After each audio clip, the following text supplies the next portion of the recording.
ragazzi, benvenuti a una nuova puntata della TV dei ragazzi. Vediamo il sommario di oggi. Da Masterchef ai nostri studi, incontriamo Lorenzo De Guglio. Alla scuola media di Belvedere con il progetto Legalità. Gruppo Atletico Bassano, scopriamolo assieme. Al Mulino Terrevive impariamo a fare la pasta. I Trovatori, una compagnia teatrale particolare. Il libro della settimana.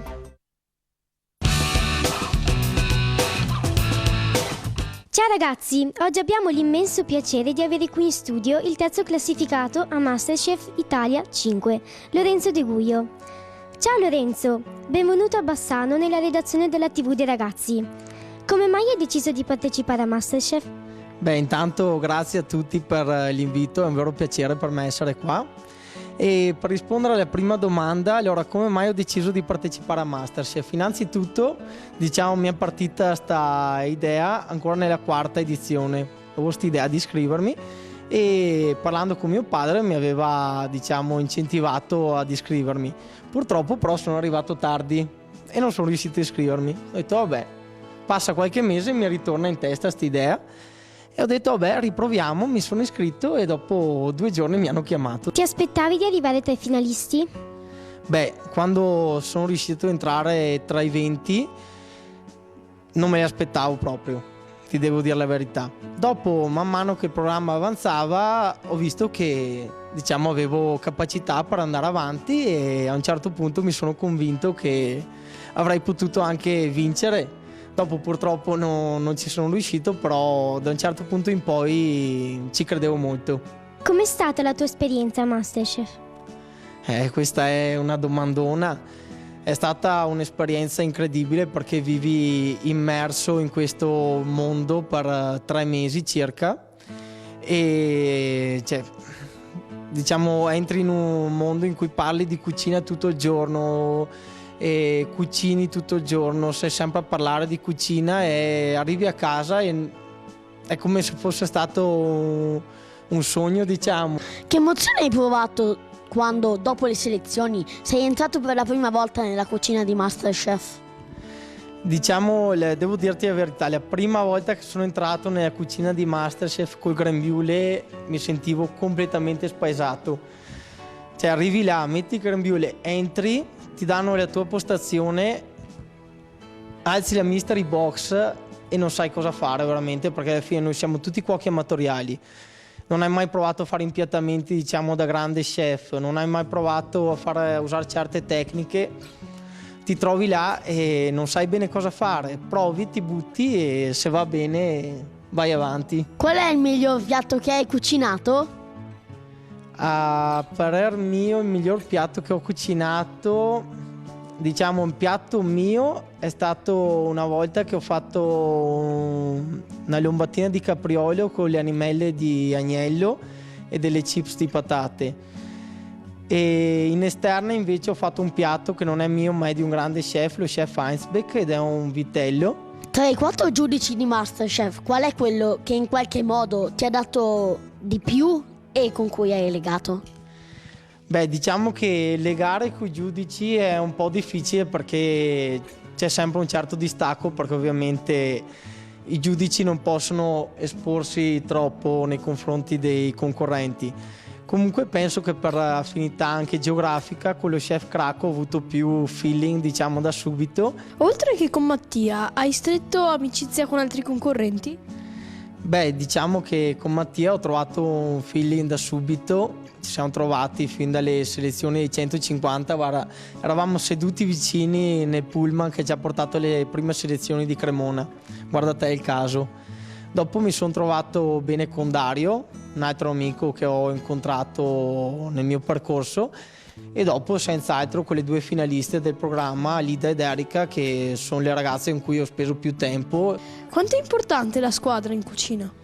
Beh, fare squadra in cucina è fondamentale. Se non riesci a trovarti bene con chi ti aiuta in cucina, chi cucina con te o lo chef per cui cucini, non puoi andare avanti in un ristorante. E a MasterChef durante l'esterna abbiamo avuto la dimostrazione che chi non fa squadra, chi non riesce a lavorare bene insieme, alla fine non ottiene un buon prodotto. Fare squadra, e non solo in cucina, è fondamentale. Il tanto famigerato Docciacque avrà un futuro? Guarda, sapevo che arrivava questa domanda. E Docciacque è partito un po' per scherzo, è stata una bella gag tra me, Mattia e Joe, e diciamo che aprire un ristorante non è facile. Prima di tutto bisogna avere esperienza, bisogna imparare bene a cucinare, cosa vuol dire cucinare. Dopo ci vogliono i soldi, ma i soldi alla fine non sono importanti, i soldi si trovano se hai delle belle idee e sai fare. Però io sono giovane, ho ancora tutto da imparare, tutto da fare, perciò penso che il Docciacque nell'immediato futuro non si aprirà. Chissà più avanti, quando avrò più esperienza, quando avrò la maturità per aprire un ristorante, se verrà aperto sul serio. Ringraziamo Lorenzo per la sua gentilezza e disponibilità. Gli auguriamo una fantastica carriera da chef stellato. Grazie mille, grazie a tutti ragazzi e vi auguro il meglio anche a voi per il futuro. Siamo stati alla scuola media di Belvedere per parlare del progetto Legalità. Questo progetto si struttura in 2 parti. La prima parte, che sto svolgendo nelle scuole primarie e nelle scuole secondarie, lavora sulle emozioni, le motivazioni e i talenti dei ragazzi, e andiamo a smuovere, diciamo, tutto quello che riguarda la loro interiorità, facendo fare delle attività da bendati per prendere contatto con loro stessi, con l'ambiente e con gli altri, lavorando sulla fiducia, sulle interazioni e su quello che effettivamente vedono e come vedono il mondo.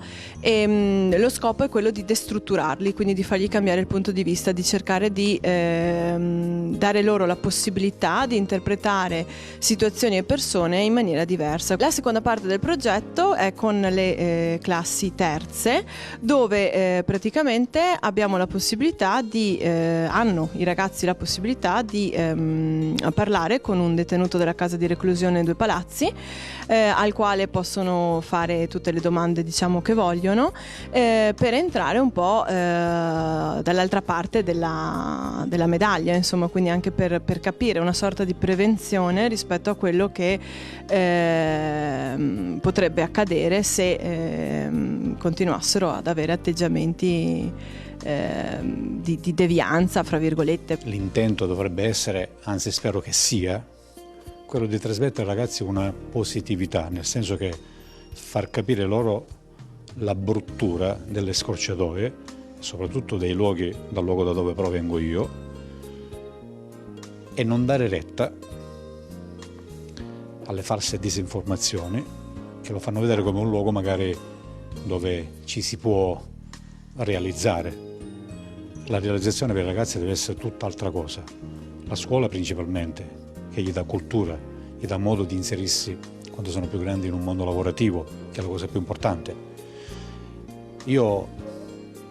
L'anno scorso abbiamo già fatto questo progetto con la dottoressa Delatin, quest'anno lo stiamo ripetendo, e l'intento è proprio quello di far capire ai ragazzi che la devianza non porta da nessuna parte, se non in posti orribili dal quale provengo io.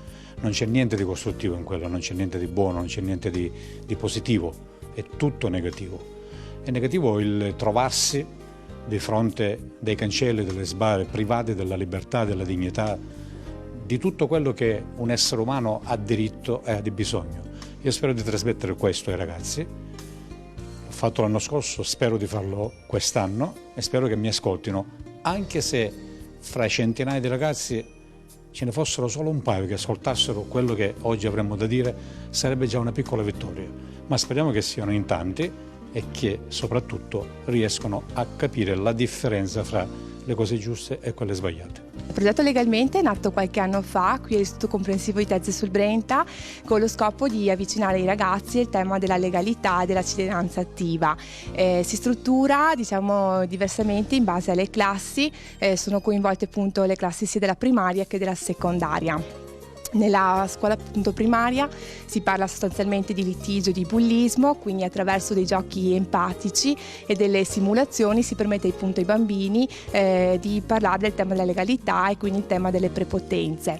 Mentre nella scuola appunto secondaria si parla soprattutto del mondo giuridico, quindi il sistema penale minorile, quindi attraverso delle simulazioni, la trattazione di alcuni casi, si permette appunto ai ragazzi di affrontare il tema del reato, il tema del bullismo, conoscono come funziona un processo penale minorile e poi si parla del tema del carcere. Qualche anno fa siamo riusciti anche a fare degli approfondimenti sul tema della violenza contro le donne. Il tutto si conclude con la testimonianza diretta di alcuni detenuti del carcere di Padova che permettono ai ragazzi proprio di ascoltare dal vivo delle storie personali per focalizzare ancora di più il tema delle conseguenze penali del loro agire. I nostri inviati Francesco e Vittoria sono andati al campo di atletica di Bassano. Andiamo a vedere.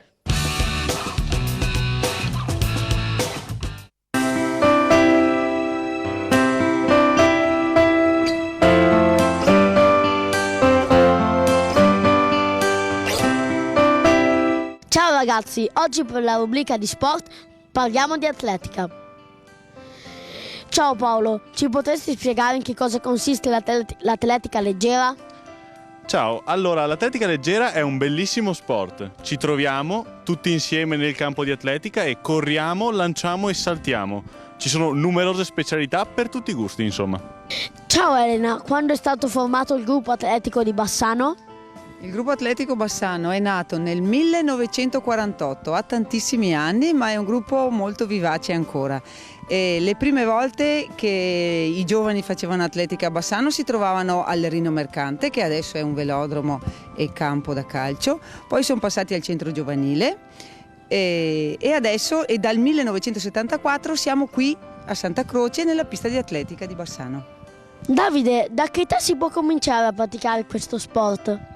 Allora, fino a qualche anno fa si poteva cominciare dalla terza elementare, poi a grande richiesta, visto che un sacco di genitori ci chiedevano se i bambini potevano iniziare dalla prima elementare, abbiamo cambiato l'età di inizio dei corsi alla prima elementare. Infatti abbiamo diversi bambini della prima elementare che vengono già a trovarci, già a giocare con noi. Ci sono stati dei campioni bassanesi importanti? Beh sì, io facevo mezzofondo e con me quell'anno, quando siamo andati alle Olimpiadi di Los Angeles, eravamo ben 4 bassanesi che partecipavano alle Olimpiadi di Los Angeles. Paola Moro, maratoneta, Cosetta Campana faceva la 4x400, io ho fatto i 1500 e 800 e poi c'era anche Carlotta Tagnin col nuoto, quindi abbiamo un bel peso con l'atletica anche nel mondo, non solo in Italia. Se volessimo iscriverci, a chi e dove ci dobbiamo rivolgere? Allora, per iscriversi è molto semplice. Le elementari dal lunedì al giovedì alle 5 si ritrovano per fare allenamento, quindi si può venire e fare una prova, diciamo, e dopodiché si va in segreteria a iscriverci. Mentre per le scuole medie gli allenamenti sono il lunedì, il mercoledì e il venerdì, sempre dalle 5:40. Quali sono le specialità più gettonate dai ragazzi? Beh, le specialità più gettonate sono assolutamente le corse, gli ostacoli, il salto in alto, il lancio del vortex e anche il salto in lungo. Grazie ragazzi e buon allenamento! Ciao! Ciao a tutti! Siamo tornati al mulino Terre Vive per imparare a fare la pasta. Eccoci di nuovo a Rossano Veneto al mulino Terre Vive. Oggi Cristina ci illustrerà come preparare dell'ottima pasta con la farina biologica. Questa è la nostra pressa con cui andremo a produrre la pasta oggi. Nella prima parte dell'impasto viene fatto amalgamato insieme la farina e l'acqua. Nella prima vasca rimane l'impasto a miscelarsi per un determinato tempo, fin tanto appunto che l'acqua avrà attivato il glutine presente nella farina e quindi l'impasto stesso sarà legato e potremo avere quindi una massa omogenea pronta per essere poi estrusa. Quando saranno passati questi 15-18 minuti, l'impasto viene fatto scendere nella seconda vasca, da cui viene proprio fatta ed eseguita l'estrusione. Attraverso una vite l'impasto viene spinto contro la nostra trafila, che ci determina che formato vogliamo fare di pasta. Una taglierina poi andrà a formare la lunghezza della pasta stessa. Da qua la pasta ricade in un telaio adeguato, predisposto per raccogliere la pasta con una tela alimentare, impilati fino al raggiungimento e al completamento di un carrello. Il carrello quindi verrà poi fatto entrare nell'armadio essiccatore, dove inizierà il processo di essiccazione della pasta. Ciao Elettra, quali ingredienti ci servono? Bene, oggi utilizzeremo dei ingredienti veramente speciali. Irene? Allora, prima utilizzeremo del porro e 2 carote, Degli asparagi di Ossano e una panna. E poi cosa ci servirà ancora? Sale e olio. Del sale e dell'olio. Ma soprattutto utilizzeremo che cosa? Le mezze penne, vero? Le mezze penne di farro monococco semi-integrale. Iniziamo con il pelare le carote.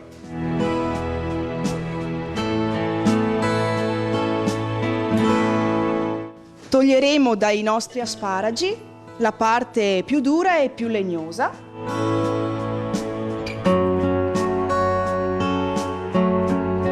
Come primo passo dovremo tagliare molto fino questo nostro porro. Allora la nostra Irene taglierà, bravissima, ok? Perfetto. E lo tagliamo molto finemente, ne prendiamo 10 centimetri. Metteremo il nostro porro in questa pentola. Mettiamo un po' di olio. Bene, adesso Alice taglierà le carote a pezzettini molto piccoli e poi lo verseremo nella nostra pentola.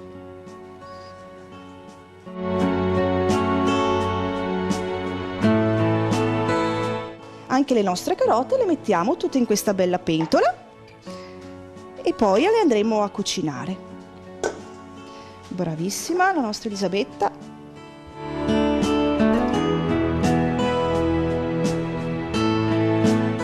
Con l'aiuto di Riccardo, invece, come ultimo passo, taglieremo a rotelline i nostri asparagi, lasciando la puntina finale un po' più grande.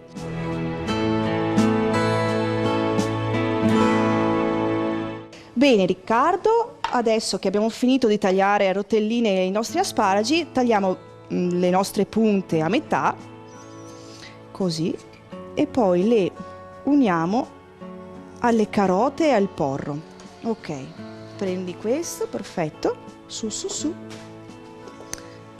Bravissimo. Il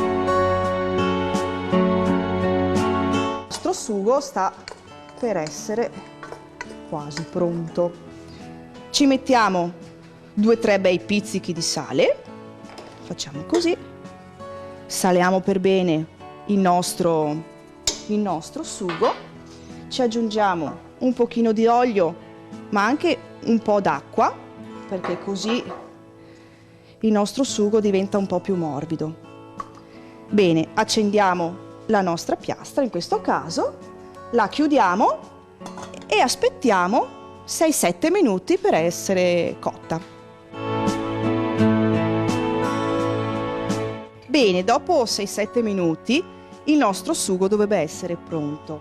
Questo sugo però metà lo frulliamo con un frullatore ad immersione, metà lo terremo per poi amalgamare bene la nostra pasta. Prendiamo 2 cucchiai della nostra panna vegetale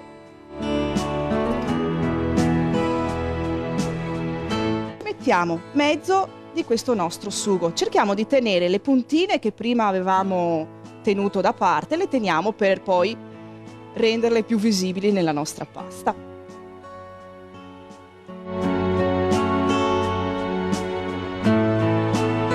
Passiamo alla cottura della pasta. Quando l'acqua bolle ci versiamo anche il sale, un bel cucchiaione di sale o anche 2.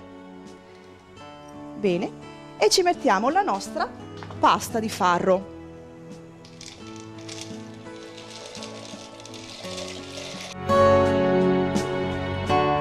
Dopo 5 minuti la nostra pasta di farro è pronta e possiamo farla saltare con il nostro sugo. Facciamo amalgamare per bene. La nostra pasta è pronta per essere assaggiata e buon appetito! Grazie a Elettra e ai ragazzi, per oggi è tutto, linea allo studio. Grazie a voi. Ciao a tutti, oggi siamo in compagnia di alcuni genitori della scuola dell'infanzia Maria Immacolata che ci racconteranno la loro esperienza di attori. In che cosa consiste il progetto I Trovattori?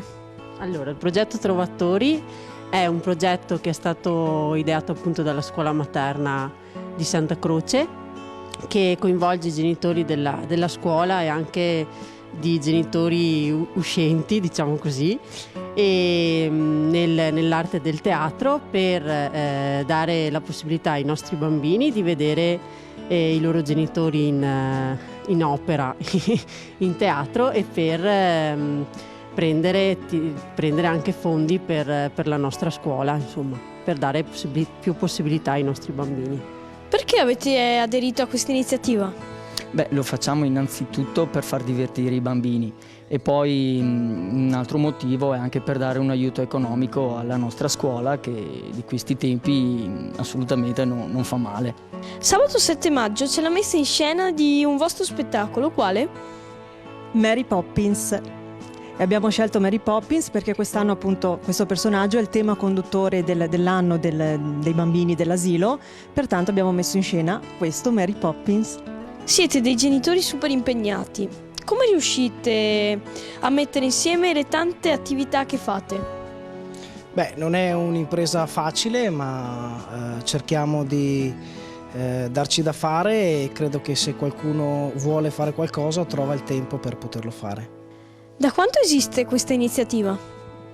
Siamo all'8° anno di attività, sono state prese in considerazione diversi spettacoli in questo periodo e speriamo di andare avanti ancora per molto.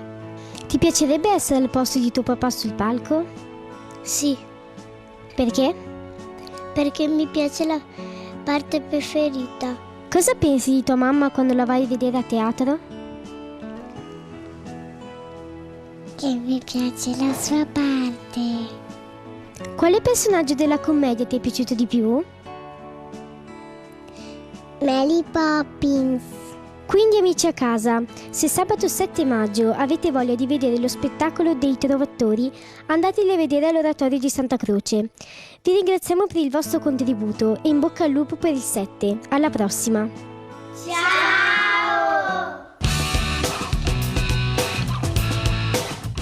Sapete perché si chiamano libri gialli? Questo termine si usa solo nella lingua italiana e ciò si deve alla collana Il Giallo Mondadori, la prima collana di gialli pubblicata in Italia dal 1929. Il colore delle copertine di questi romanzi di questa collana sono gialle ed in Italia ha anche sostituito il termine poliziesco. Il libro Omicidio sulla Torre Eiffel racconta dell'avventura in Francia di Agatha, 12enne aspirante detective dal fiuto straordinario, e di suo cugino Larry. Questa volta i due sono alle prese del caso di omicidio di un diplomatico russo ucciso nel ristorante Jules Verne nella Torre Eiffel. Riusciranno anche questa volta ad acciuffare il colpevole in una metropoli grande come Parigi? Ragazzi, anche per oggi è tutto. Se avete idee e curiosità che vorreste fossero trattate, contattateci alle mail o al numero che vedete. Vi aspettiamo ogni domenica alle 14:30 su Rete Veneta. Ciao! Ciao!